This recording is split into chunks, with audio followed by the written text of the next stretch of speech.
Most people are underworked and they have ill health today. Health is life's way. If you allow life to function fully, it is healthy. Only by using this body you can keep it well. The more you use it, the better it gets.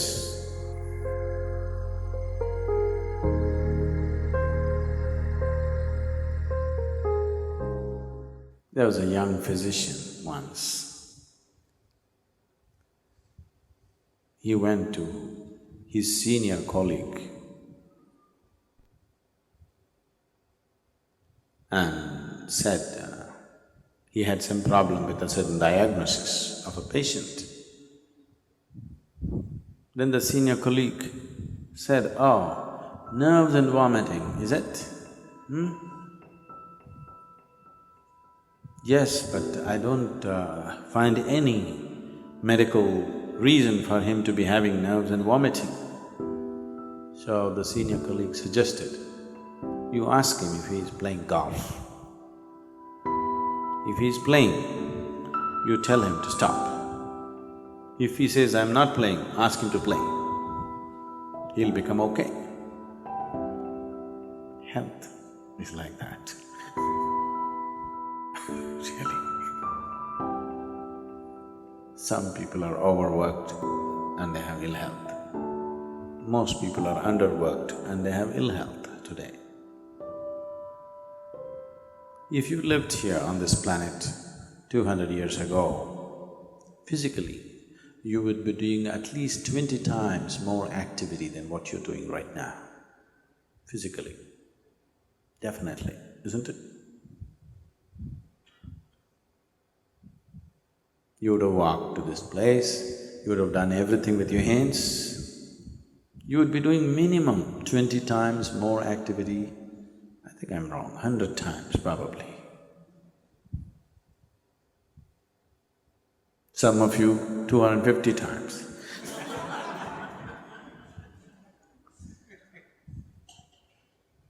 So if you were doing that much activity, then I would have told you, take a break, take some rest. Now, the body has not been used. Only by using this body you can keep it well. When you say health, you're talking about physical health. You must use this body. The more you use it, the better it gets. A few years ago, when we were a small group of people here, I took them on a trek. So when we were walking, at that time, almost 6 weeks before that, a naval helicopter took off from Mangalore. I heard stories about it, I don't know how far as true. People said there were some important documents on the plane and things like that, and on the helicopter, with 4 senior officers, 3 senior officers and the pilot. The helicopter crashed into the jungle. It's very thick. Western Ghat, the mountains and the jungle is very, very thick. And 6 weeks later, they had not found the helicopter. So a full battalion of army was camped there, combing the jungle from one end to another to locate this helicopter and recover whatever they had to recover from that place. So there was a whole battalion of armed personnel, maybe about 200, 250 people camped, and they were combing the jungles. They have been there for 6 weeks. So when we walked in, we were like… we were having problems cooking and everything because it was pouring rain and we had walked for a whole day, and then we walked into this army camp and made ourselves into uninvited guests because the food was smelling good. And you really know only the value of food only when you used your body like that. If you walk 20, 30 kilometers in a day, at the end of the day, if you've not eaten the whole day, you really value food. So we walked in and this officer was very generous, he welcomed us and he was very happy to have us, the captain who was there. And one of the sergeants in India, in Indian Army, they're known as Havaldar. What? Huh? Havildars. And this guy just looked at us and he asked us, "Why are you walking?" He just said, "Just like that, we want to walk." He couldn't believe it. Just like that. We are here for 6 weeks, we're just waiting when this damn thing will be over. Every day we have to walk 20, 30 kilometers searching for this damn helicopter which we can't find. And you're just walking for fun? He just wouldn't believe us. Is it possible that somebody could just walk for fun? Blisters in your legs and, you know. He just couldn't believe that. He doesn't understand what he is doing as a force exercise in the army is keeping him so healthy and well. Yes, he doesn't understand that. So, health, one of the simplest things about health is just to use the body. If you sufficiently use the body has everything to create health for itself. Does it mean to say that's the only thing, nothing else will happen to me, I'll be perfect?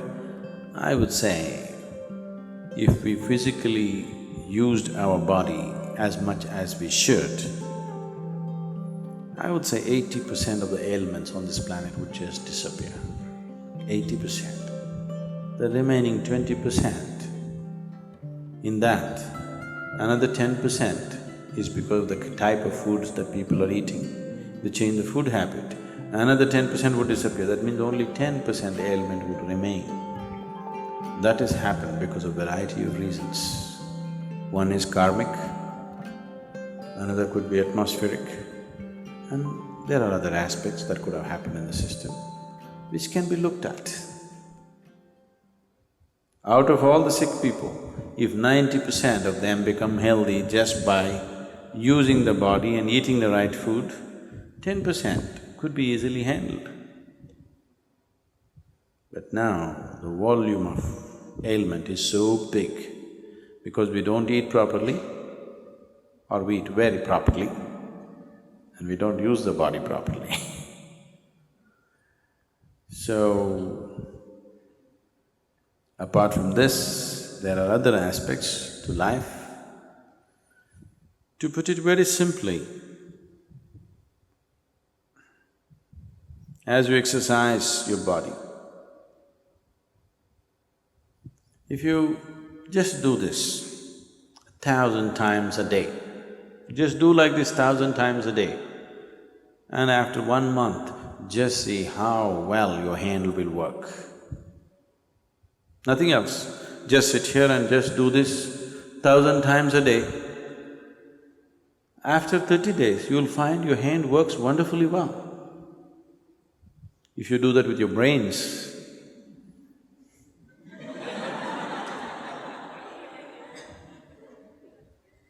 it will work wonderfully well in a month's time. If you do this with your heart, it'll work wonderfully well. If you do that with your life energies, it will work wonderfully well. When all these things work well, that's health. So, you just have to use your body, use your head, and use your energies. If these three things are well exercised and balanced, you will be healthy. This happened to me once, this is way back I'm talking. This was just the second or third BSP, Bhavaspandana program I was conducting. And it was one of those little chowtrees where, you had to run up the staircase and up and down any number of times because the arrangement was like that. I just counted that day, one particular day. I'm teaching, but I had to manage the kitchen and everything. I went up and down the staircase 125 times in that day. And I felt very healthy at the end of the Bhavaspandana. I'm sure many of you who volunteered in the Bhavaspandana programs have become very strong and healthy. Sudden burst of activity may lay you down, but if you build activity into your life, physical, mental and energy, all these things if you build in, health will come. Your body is working well, your mind is working well, and your energy is supporting the two, making sure nothing goes wrong, that's health. Life is happening in full flow, that's health. Health is not an idea, it is not a medical idea. The medical fraternity and the medical knowledge has become more and more essential because we have built in very unhealthy lifestyles. Never before in the world, medicine had the kind of importance as it is having today. Simply because we are becoming more and more sedentary, so we are becoming more and more unhealthy. 100 years ago, what a 60-year-old person was doing, physical activity, that much activity a 20-year-old cannot do it today. That means we're just weakening humanity. A degenerate humanity we will become over a period of time. So, you must use it. Health is not something that you invent. Health is not your idea. Health is life happening well. The life process is happening well, that's health. Health is life's way. If you allow life to function fully, it is healthy.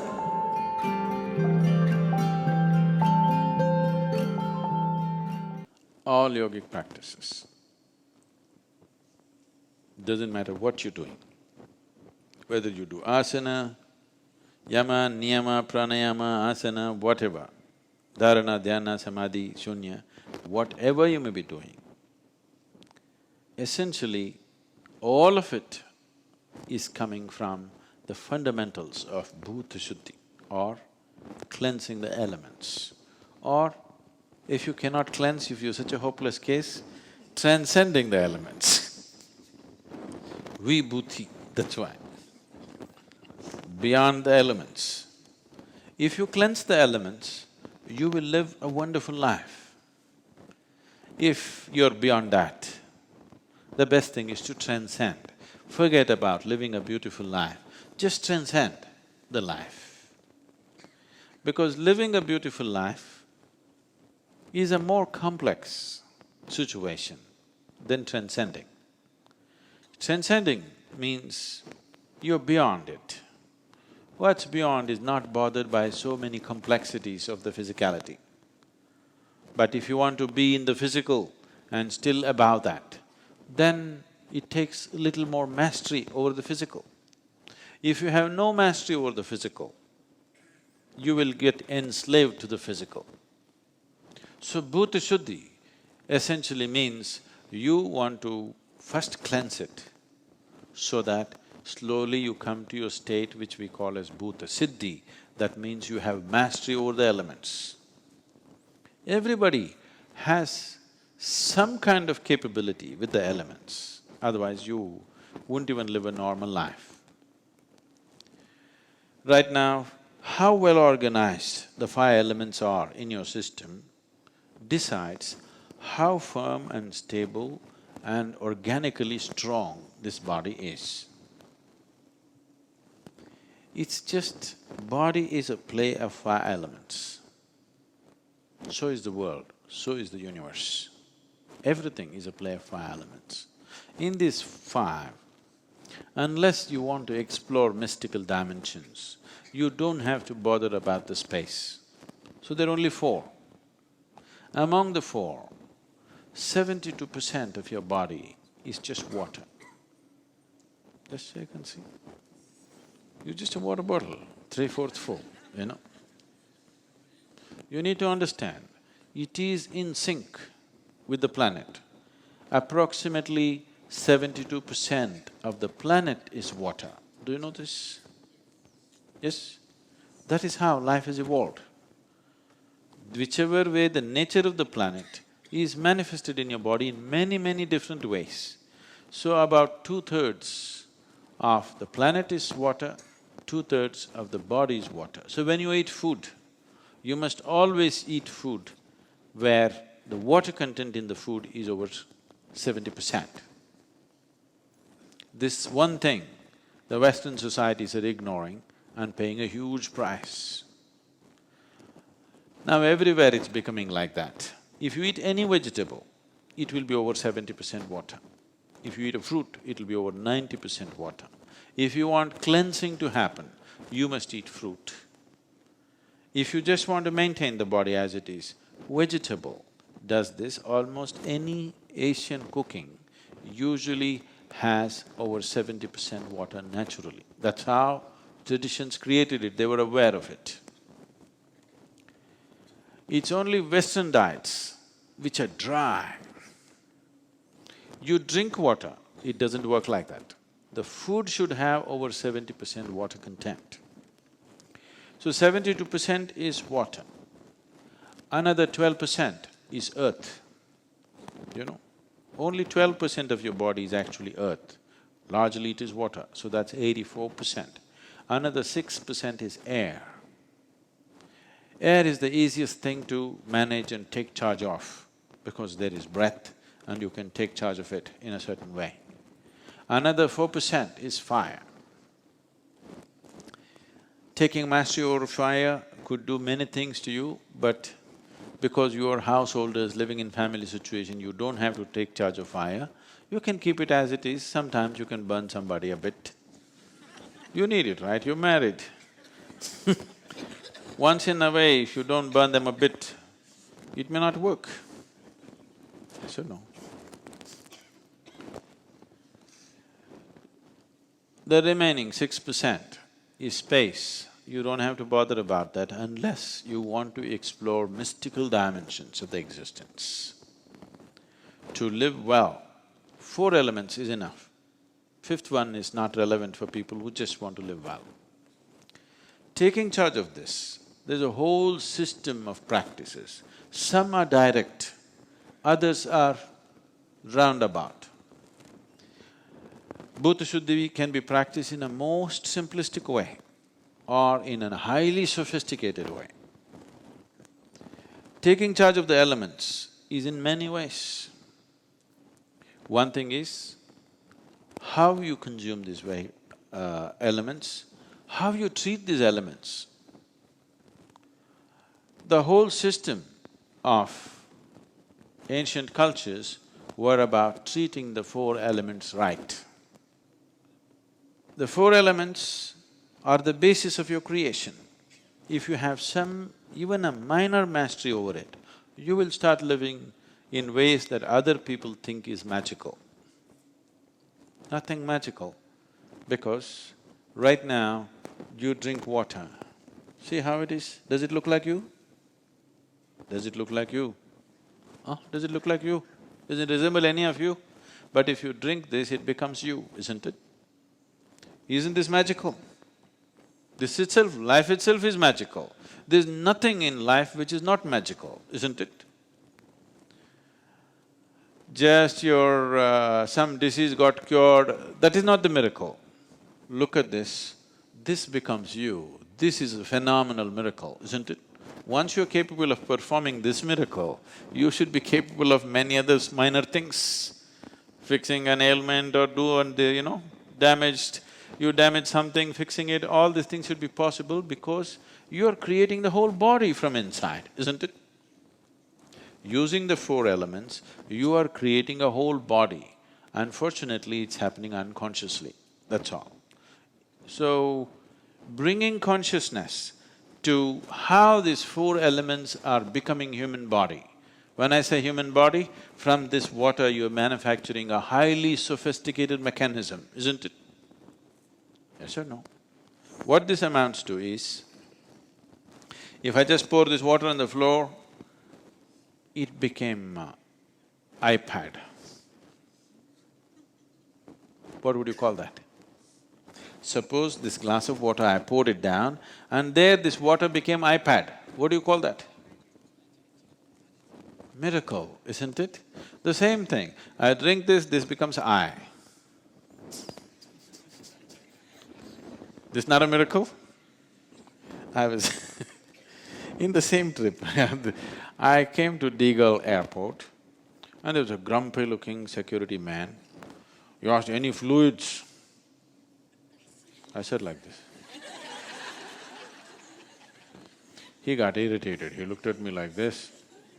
Then he put my bag there, computer? I said like this. He burst out laughing. We are too impressed with what's happening around us. What's happening within us is too big, isn't it? Yes? All computers are a small manifestation of this, isn't it? We are enamored with that, but not enamored with this. That is our problem. So, looking inward itself is Bhuta-shuddhi.